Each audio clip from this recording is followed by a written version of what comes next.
রাত বাজে 11:15। আমি সমুদ্র সৈকতে আছি, বিচে। এই পিচ্ছি কি নিয়ে আসছো তুমি? সিদ্ধ ডিম। তোমার মা বাবা নাই?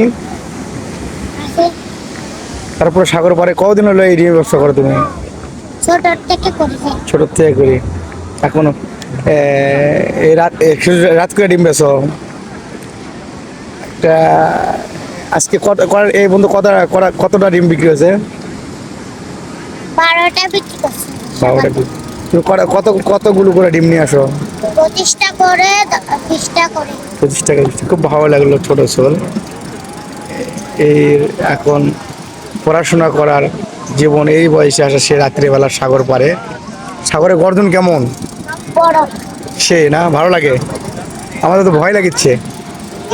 আমি এখান থেকে আবার গোসল করতে পারবো। তাই সাগর পারে রাত 11:30 বসে আছি। ওর বাচ্চা ডিম লেয়া থাকে, ডিম খাবেন। দাও 2টা ডিম ছিলে দাও, খামো দাও। থাক, ভালো লাগে।